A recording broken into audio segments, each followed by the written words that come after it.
Hello and welcome to the Calm for Kids YouTube channel. I'm glad you're here. I wanted to start this channel as a place that anyone could come if they need to chill out or relax or unwind. So what I hope to bring to this channel is some of the things I do with my kids if they need to relax or if they need to unwind. Today, I thought I would start things off with some watercolor paint. So I'll get started. I just take my brush, dip it in the water, and I think we're gonna start with some green. This is my watercolor set that I got this year. And you'll see over on this side, there's already some dried paint. And the best part about watercolors is all you have to do is put some new water on to activate the old paint. So I've used all of these colors in different things that I've done.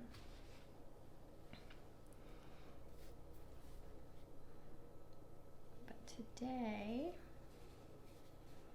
I thought I would just do some simple colors, and then over top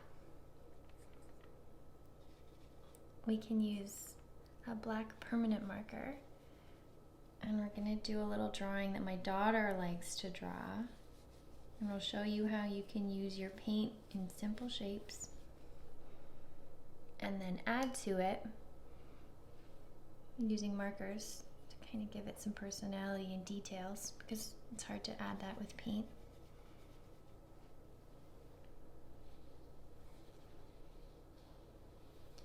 And then I thought I would keep things simple in case after this video you want to try to recreate what I've done. So I'm going to try to go with a different color green, or this is sort of a blue. See what happens when we add it. Oh, that looks cool. And you can sort of see the water just takes the paint. And it doesn't have to be perfect. You just want to make sure you're having fun with whatever you're doing. Let's try some of this green. We'll see the way it goes when we blend them together. That's fun. I'm gonna let that dry and then just dip the brush in the water, and then I have the paper towel here to take off any color. And then how about for the next one we'll do some yellow, bright yellow.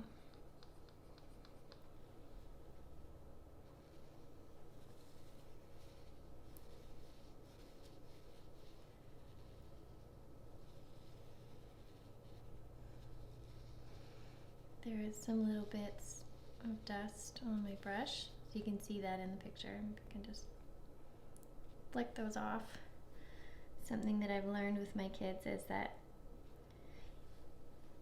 you can feel frustrated sometimes if things don't go as you had them planned in your head, and even something so little as some dust or dirt on your paint might feel frustrating. But there's usually a way you can fix whatever it is that's frustrated you. You'll see this is like a darker yellow. I like that one better. But I think what I'm going to do is add just a little bit of orange to the outside and kind of give it a difference in color like we did with the other one. We'll see what happens. Oh no, not enough.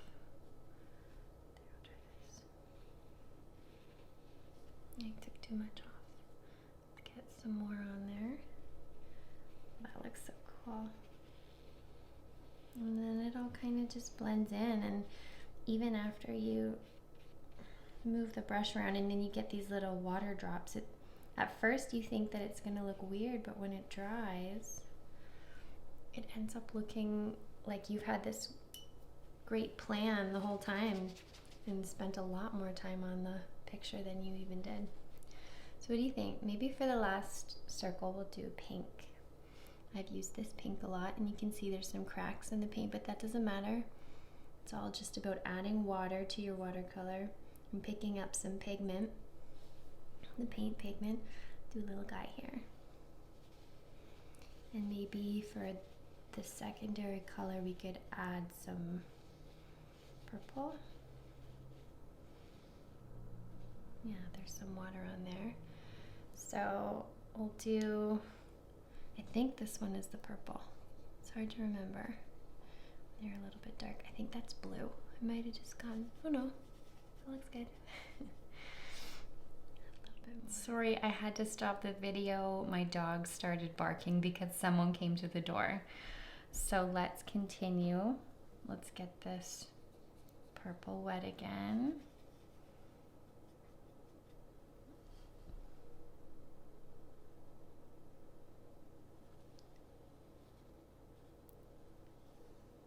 And because I stopped the video there, my pink has dried, but the good thing with watercolor is you can just kind of blend and sort of reactivate it.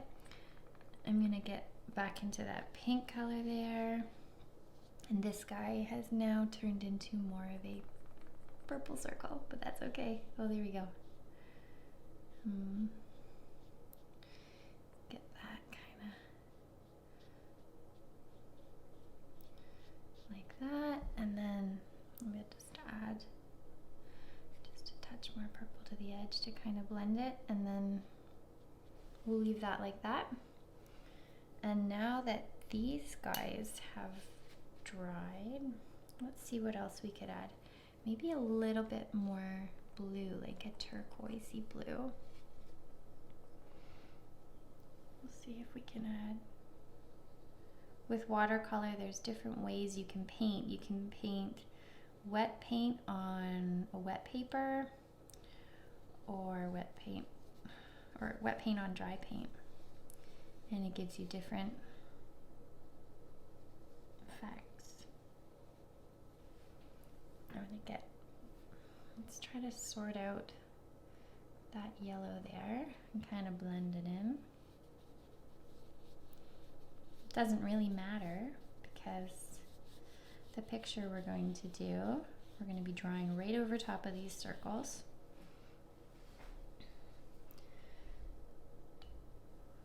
And we're going to be drawing with a Sharpie. So we'll just let these dry for a second, and then I'll come back and do the drawing. Okay, I think that's dried nicely. So let's do the little face.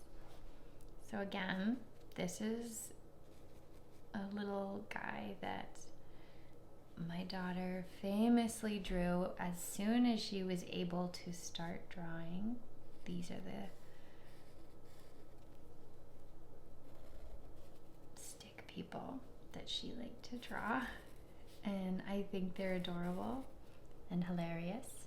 So I also think that it's pretty easy to follow along with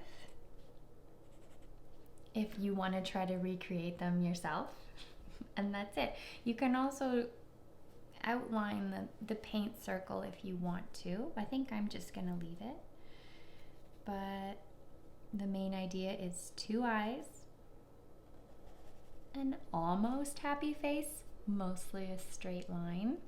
Let's have these little dudes holding hands. 2 lines for the arms, 2 legs, and some hair that is not the same length. It can be, but anything that we've ever seen her draw kind of looks like that. Oh look, I just put my finger in that. It wasn't dry yet. That's okay. We can keep going. We'll see what it looks like when you add the marker to a wet paper. It'll be a little happier. Let's see if maybe I can take this brush and smooth that out. Ooh, that was a really wet brush. But remember what I said earlier, doesn't have to be perfect. You can learn from things that feel like mistakes. But we sorted that out pretty well, I think. Let's have you reaching up to your buddy there. that hand coming out. And some cool little spikes. So what do you think? Does this give you an idea of something that you could do if you're gonna paint, or use crayons or markers or even chalk? You could do this in sidewalk chalk outside if it's nice weather where you live. But pretty simple, and I think when you add the Sharpie to the paint, it just kind of brings it to life, and you don't have to do a lot with the paint, just circles or whatever shape you like. So that's the video for today. I hope you have a great rest of your day, and hopefully I'll see you again for future videos. Thanks everybody. Bye.